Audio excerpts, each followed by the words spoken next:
Hi folks, I'm Glenn. And I'm Maureen. Today we are cleaning up and dealing with the after effects of yet another winter snowstorm. And having homemade hot chocolate and marinated beef back ribs cooked over an open fire. Right here on Cabin Life.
Well guys, it certainly has snowed a lot in the last couple of days.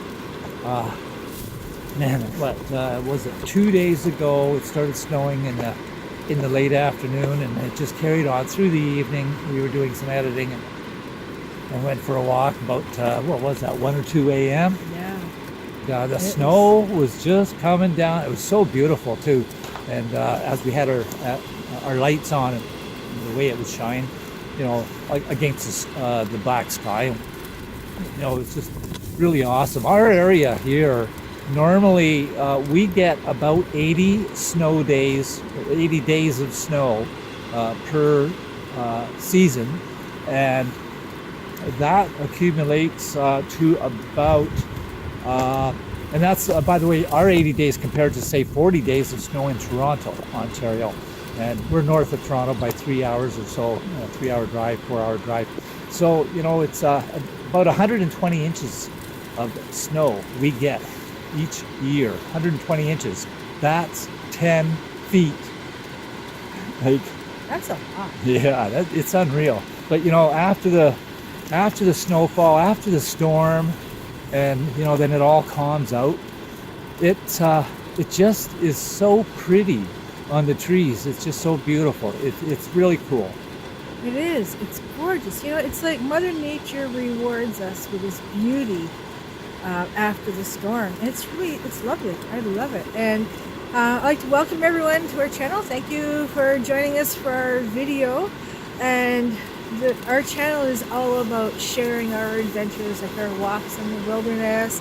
We go camping, we do outdoor cooking over an open fire, and we go for walks, and it's really awesome. And if you're new to our channel, please consider subscribing. Click on the subscribe button down below, and remember to click on that notification bell so that you'll be notified of what's coming up with Cabin Life. As you can see, I took my snowshoes off. and I'm just gonna walk. Just gonna walk here into the snow here. Just follow me in, and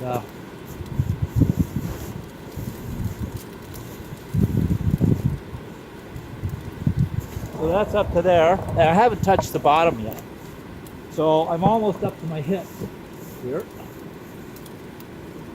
Oh.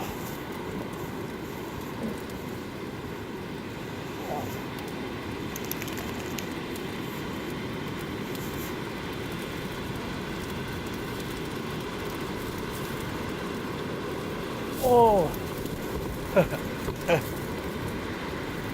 Thanks, Jake.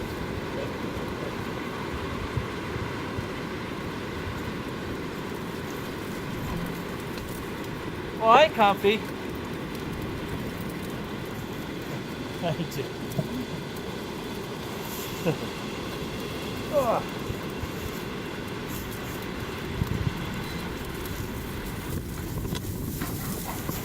So, you think you're going to go walking through the bush, out camping or on a hike, and you're just going to easily go through the bush, and after a snowstorm like this, you're not going to get very far. And as you can tell, I'm huffing and puffing already. So within about 10 minutes, I guarantee you, I'd be sweating, and my clothes would be wet. I'd probably be tired, hot, and sweaty. I'd want to sit down, open up the jacket, and then I'd get cold, and all that wetness would become frozen and cold, and then within a few minutes you could become hypothermic, and you could be in real trouble. So, it's a bit of a cliche. It's something to remember. You sweat, you die. It can happen to anybody, anytime. You have to be mindful. Dress in layers and peel them off. That's what we do.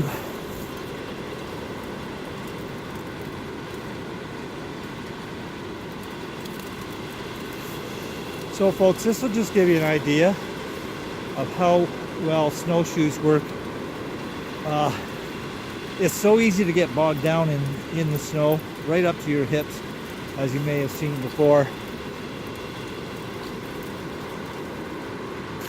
I'm exhausted. Now, can you imagine having to walk a half a mile or a mile? No. Or say 5 miles, thinking, oh yeah, I can walk 5 miles, I've done it before.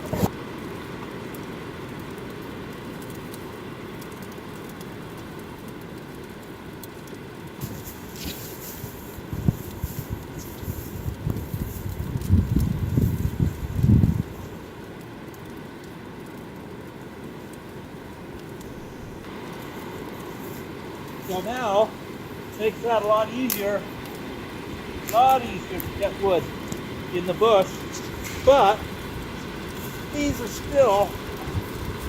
are cumbersome to try to walk through the forest if you're trying to gather wood too.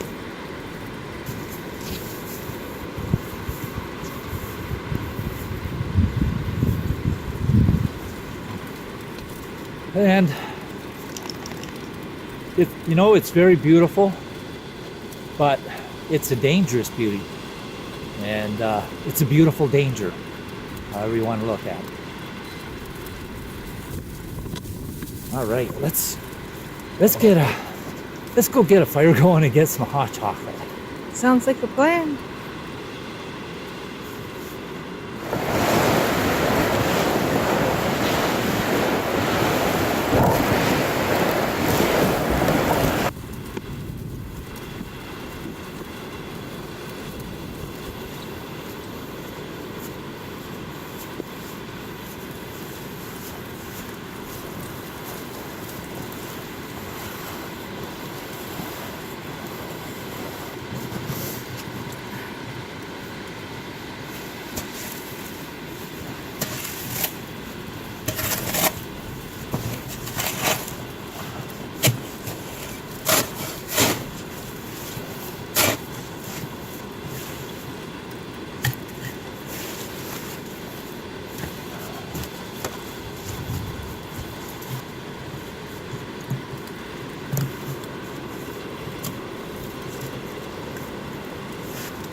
we go.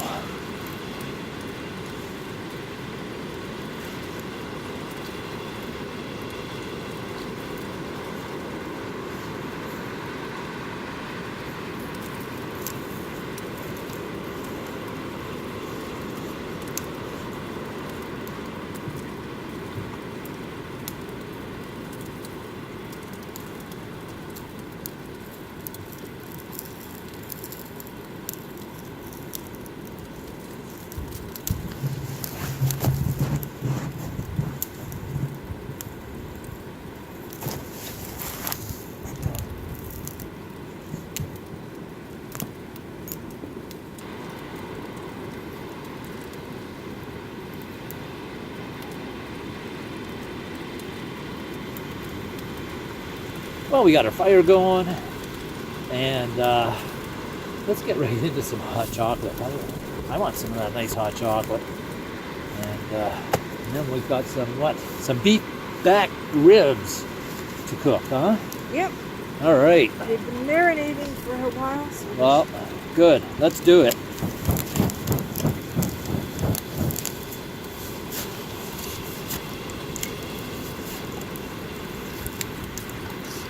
What's that, milk? milk.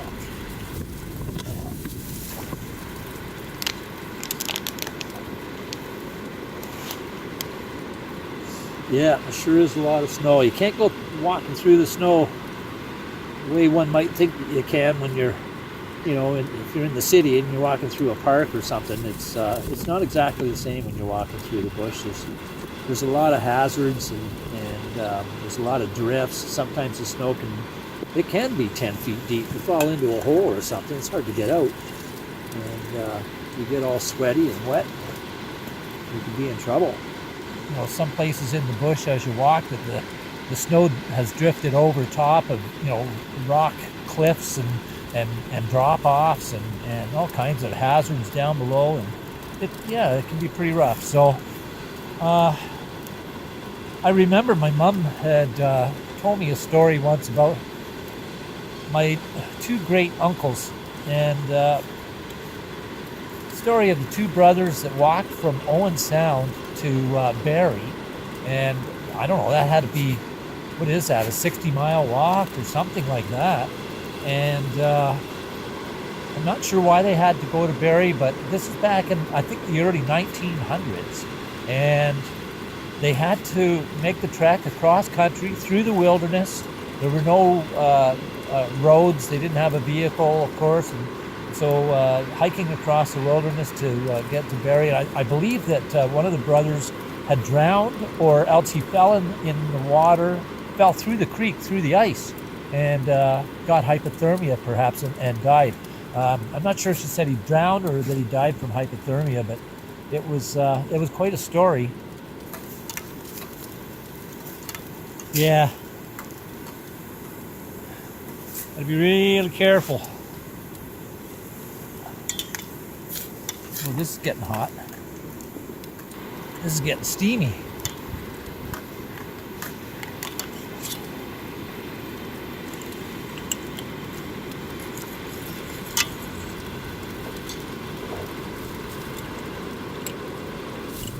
Is it ready? Yeah, it's ready. Let's go. Hot chocolate.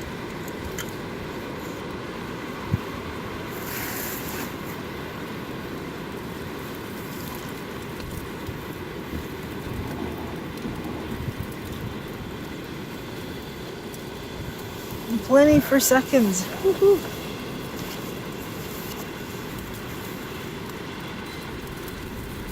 Cheers.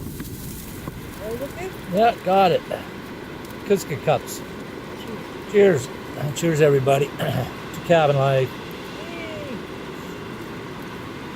Oh, that's good. And it is hot. Very hot.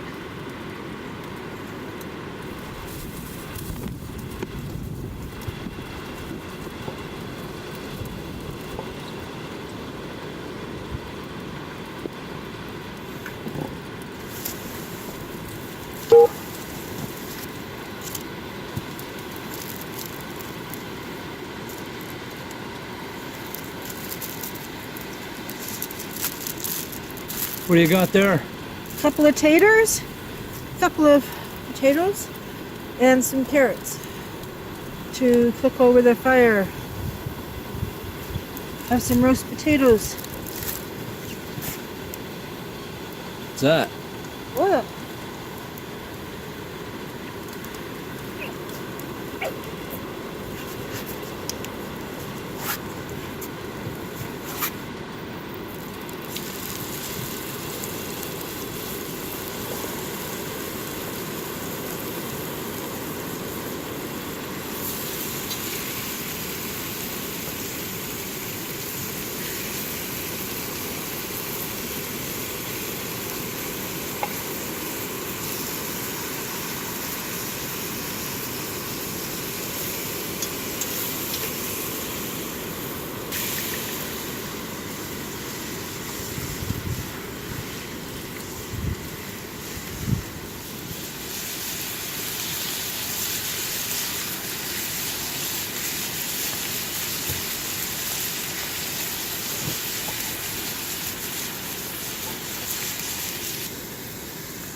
I was talking to an older gentleman once who was telling a story about when he grew up on a farm.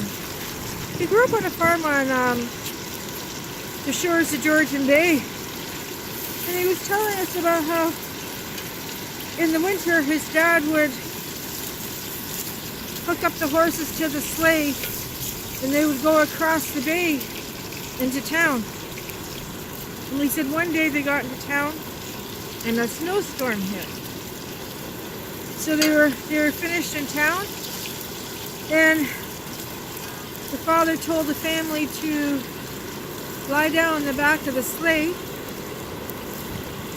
and then he told the horses to go back to the barn. Then he hopped into the back of the sleigh with the rest of the family, covered them up with a tarp. And Bill said that they all lie there snuggling, trying to stay warm during the storm. And when the sleigh finally stopped, they were at home in their yard in front of the barn. And he said all the way there, his dad never had to give instructions to the horse, or the horses. He just told the horses once, go home, put the horses in autopilot. Yeah. I was so surprised. I thought he was joking, and he said no. He said the horse knew where the barn was, and they made the trip so many times to town and back. Ooh.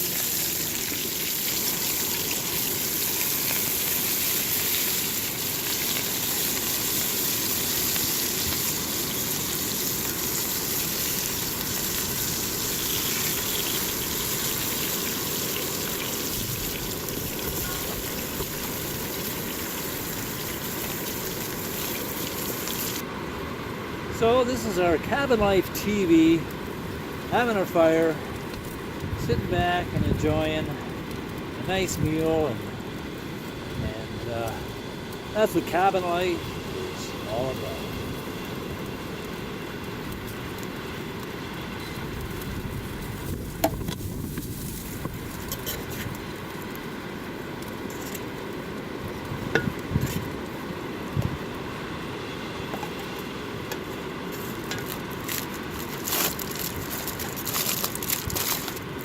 Well, folks, I think we're going to go inside and eat these taters and carrots and beef back ribs.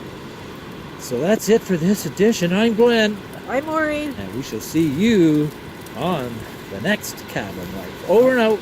Take care.